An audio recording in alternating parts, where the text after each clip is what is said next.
अस्सलाम वालेकुम dear friends, कैसे हैं आप लोग। उम्मीद है सब खैरियत से होंगे। सबसे पहले बड़ी खुशखबरी तो मैं आपको ये देना चाह रहा था कि जो मेरी ऐसे राइटिंग की बुक थी जिसपे मैं 5 साल से काम कर रहा था सिंस लास्ट 5 ईयर्स, वो अल्हम्दुलिल्लाह कंप्लीट हो गई और पब्लिश भी हो चुकी है। तो जो स्टूडेंट्स ख़रीदना चाहते हैं मुझसे रब्ता कर सकते हैं। ये मार्केट में अवेलेबल नहीं होगी, सिर्फ़ और सिर्फ आपको ये होम डिलीवरी पे ही अवेलेबल हो सकेगी। और अब से जो है हम शॉर्ट वीडियोस बनाएंगे और छोटी छोटी चीज़ें, ऐसी इंटरेस्टिंग चीज़ें जो कि आपको बहुत ज़्यादा हेल्पफुल और यूज़फुल हो सकती हैं CSS PMS में, इंग्लिश ऐसे के वाले से और इंग्लिश के वाले से ओवरऑल या दूसरे सब्जेक्ट्स में। तो आज का मेरा जो सबसे पहला लेक्चर है इसमें हम बात करेंगे कि ऐसे को स्टार्ट करना एक बहुत बड़ा प्रॉब्लम है स्टूडेंट्स के लिए। क्योंकि होता ये है कि ये मेरे साथ भी प्रॉब्लम रही है कि जब हम स्टार्ट करने लगते हैं तो हमारे जहन में कोई लाइन नहीं आ रही होती, हम किस तरह से स्टार्ट लें। आज मैं आपके सामने एक ऐसा टास्क मैनिपुलेट करूंगा या ऐसा एक स्ट्रक्चर मैनिपुलेट करूंगा जिसकी मदद से हम जिसको जिस तरह मर्जी अपनी मर्जी से मैन हैंडल कर सकते हैं। और आइए देखते हैं इसमें किस तरह से आप कोई भी ऐसे आ जाए, और मैं इसके बाद आपको 2023 का जो ऐसे है लेटेस्ट उसमें फिट करके दिखाऊंगा कि किस तरह से आप उसको जो है एडजस्ट कर सकते हैं किसी भी टॉपिक को। सो आइए देखते हैं कुछ बड़ी इंटरेस्टिंग चीज़ें। सबसे पहले जो इंट्रोडक्टरी आपका पैराग्राफ है जहाँ से आपने स्टार्ट लेना है, तो आपने सबसे पहले करना क्या है, ये मैंने यहाँ पे डैश लाइन छोड़ी है, इसके अंदर आपने टॉपिक लिखना है और उसके बाद ये देखें लाइन ये हर जगह पर एडजस्ट हो जाएगी। कैसे? फॉर एग्जाम्पल अगर हम देखते हैं 2023 में हमारा जो पहला ऐसे है that is instruction in youth is like engraving in stone. Instruction in youth, जो नौजवानों में इंस्ट्रक्शन है, तालीम है, is like engraving in stone. तो वो इस तरह जिस तरह पत्थर के अंदर आप कोई चीज़ गंदा करते हैं या नक्श करते हैं। आप देखें सबसे पहले बड़ा आसानी से आप इसको कैटेगराइज करें किसी भी टॉपिक को। कैसे? अगर तो topic mostly education, democracy, governance, youth या इसके रिलेटेड आते हैं, किसी भी चीज़ में इकोनॉमी के रिलेटेड आते हैं, तो आप किसी भी टॉपिक को इंट्रोड्यूस करवा सकते हैं बड़ी आसानी से। फॉर एग्जांपल अगर इस लाइन के अंदर मैं यहाँ पे लिख देता हूँ यूथ, क्योंकि हमारा टॉपिक है youth. Youth occupies a remarkable. अच्छा, इसमें जो मैंने वर्ड्स दिए हैं, बेसिकली मेरा तो बैकग्राउंड इंग्लिश लिटरेचर का है, मेरे पास तो बहुत ज़्यादा जो वर्ड बैंक है, लेकिन मैंने आप लोगों के लिए यहाँ पे जो है स्लैश के साथ जो डिफरेंट वर्ड्स ऑप्शन हैं वो दे दिए हैं, जो आपको सूटेबल लगे आप इसमें से पिक कर सकते हैं। इसके अलावा आप थिसॉरस में से और भी इसमें ऐड कर सकते हैं। तो देखिएगा, यूथ ऑक्यूपाइज अ रिमार्केबल या सिग्निफिकेंट या सब्सटैंशियल, इंसुपरेबल, प्लेस, वैल्यू, वर्थ। अच्छा, इन चार लफ्ज़ों में से आप कोई लफ्ज़ लगा लें। यूथ ऑक्यूपाइज अ सिग्निफिकेंट, आगे प्लेस की जगह आप वैल्यू लगा लें या वर्थ लगा लें। जिन लफ्ज़ों के साथ स्लैश है वो आगे वाले लफ्ज़ आप चेंज कर सकते हैं। मेजर वर्ड्स जो हैं वो वहीं पे स्टैंड करेंगे, जैसे प्लेस आएगा और रिमार्केबल आएगा। तो लाइन बन जाएगी youth occupies a remarkable place in any society और नेशन। सपोज यहाँ पे एजुकेशन कैसे आएगा, तो एजुकेशन ऑक्यूपाइज अ रिमार्केबल या सब्सटेंशियल प्लेस या वैल्यू इन एनी सोसाइटी और नेशन। इजीली एडजस्ट हो गया। डेमोक्रेसी आ गया, लग जाएगा। गवर्नेंस आ गया, लग जाएगा। तो ये बड़ी आसानी से आप देखें इसको हैंडल कर सकते हैं। अब आगे देखिएगा, is like a jugular when और लाइफ लाइन। अच्छा, अगर यहाँ पे यूथ आ जाता है, यूथ की जगह हम लिख लेंगे youth is like a jugular vein, यानी शारग या लाइफ लाइन, जिंदगी। तो ये भी इसकी इंपॉर्टेंस को शो कर रहा है। देन अगला टॉपिक जो है ये वेयर एज मैंने ऑप्शन रखा है, इसको अगर आप नहीं एडजस्ट करते इसको छोड़ दें, फिलहाल इसी को लगाते हैं। Youth works as a foundation plinth, plinth का मतलब ही फाउंडेशन स्टोन होता है, which supports and strengthens. Strengthens की जगह आप यूज़ कर सकते हैं फोर्टिफाइज, एमिलियोरेट्स, इनविगोरेट्स। इन चारों में से कोई लफ्ज़ लगा सकते हैं। सबका मतलब होता है बेहतर बनाना या ताकत बख्शना। The overall structure and other socio economic as well as ethnopolitical institutions. तो ये बड़ा ज़बरदस्त आप इसको स्टार्ट दे सकते हैं। इसके बाद जो अगला काम आपने क्या करना है, हम अच्छा वो बड़ा एक इंटरेस्टिंग टास्क है, मैं आपको बताता हूँ। अगर तो यूथ के ऊपर है तो आपने ये आपका टॉपिक था, आगे इंस्ट्रक्शन या एजुकेशन की बात हो जाएगी तो उसको हम किस तरह एक्सपैंड करेंगे ये नेक्स्ट लेक्चर में हम डिस्कस करेंगे। आज का हमारा मकसद ये था कि जो स्टार्टिंग की 2-3 लाइन्स हैं उनको कैसे हैंडल करना है, क्योंकि स्टार्ट लेना मुश्किल होता है, फिर उसके बाद आपका जो है ना वो फ्लो स्टार्ट हो जाता है। इसके बाद एक और इंटरेस्टिंग चीज़ मैं आपके साथ शेयर करने वाला था, ये देखिएगा कि अगर अगला टॉपिक आ जाता है, लाइक कोई इस तरह का टॉपिक आ जाता है जिसमें 2 डायमेंशन होती हैं। For example, the one who uses force is afraid of reasoning. अब अगला टॉपिक आया हुआ है, वो जो ताकत का इस्तेमाल करता है वो असल में रीजनिंग से खौफजदा होता है।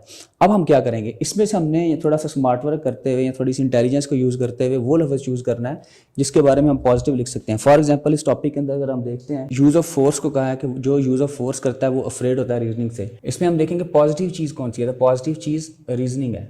हम लिखेंगे reasoning occupies a remarkable place या substantial place in any society और नेशन। बड़ा अच्छा स्टार्ट हो जाएगा कि जो रीजनिंग है वो बहुत ज़्यादा इंपॉर्टेंट जगह रखती है।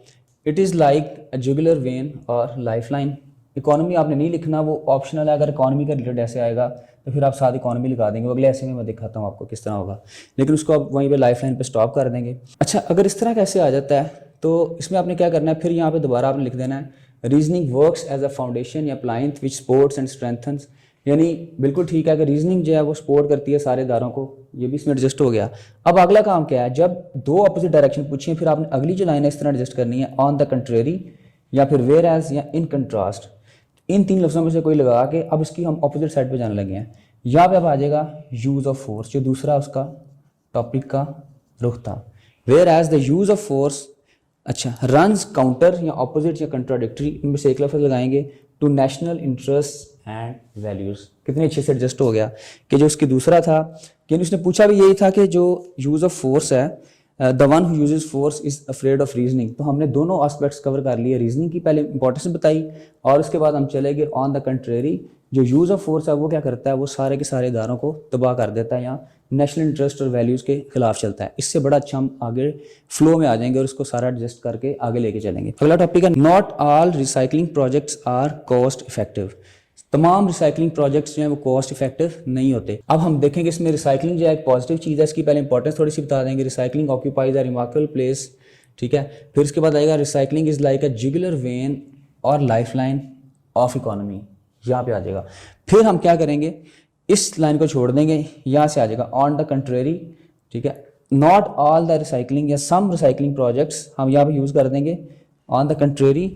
अब देखिए उसने कहा था कि तमाम रिसाइकलिंग प्रोजेक्ट्स हैं वो कॉस्ट इफेक्टिव नहीं है, हमने क्या लिख दिया, on the contrast some recycling projects, कुछ रिसाइकलिंग प्रोजेक्ट्स हैं वो रन काउंटर, अच्छा जमा आएगा तो यहाँ पे ऐसा आपने रिमूव कर देना है, रन काउंटर, ठीक है। या ऑपोजिट या कंट्राडिक्टरी, उसमें से एक लफ्ज यूज करेंगे, to national interest and values.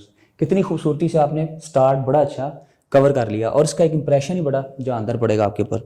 फिर अगला देखिएगा the fool speaks and the wise listens, ये अगला से है। अच्छा, अब यहाँ पे हम विजडम के लगा देंगे। अब फूल स्पीक्स और वाइज लिसन, एक में वाइज की वैल्यू है और एक में जो स्पीकिंग है उसके ऊपर या ओवर स्पीकिंग है उसको उसने क्रिटिसाइज किया है।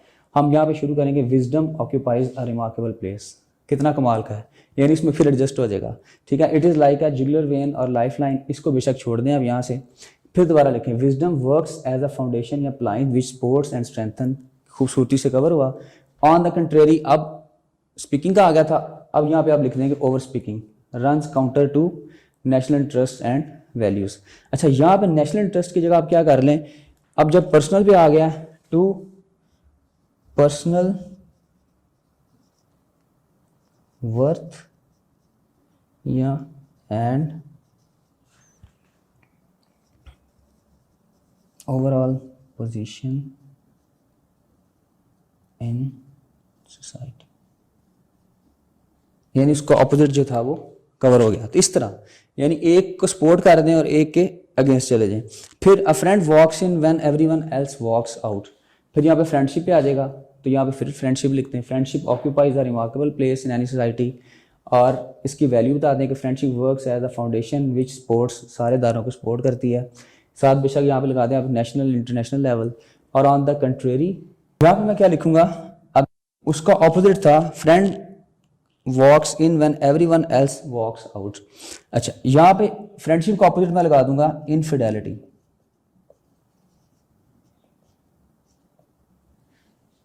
यानी बेवफाई या कंसिस्टेंसी का ना होना, दोस्ती का ना होना। While infidelity runs counter to या opposite to personal worth and overall position in society. तो यहाँ पे अगर पर्सनल लेवल पे है तो नीचे वाली लाइन लग जाएगी, नेशनल इंटरेस्ट का भी टॉपिक है तो वो ऊपर वाली लाइन लग जाएगी।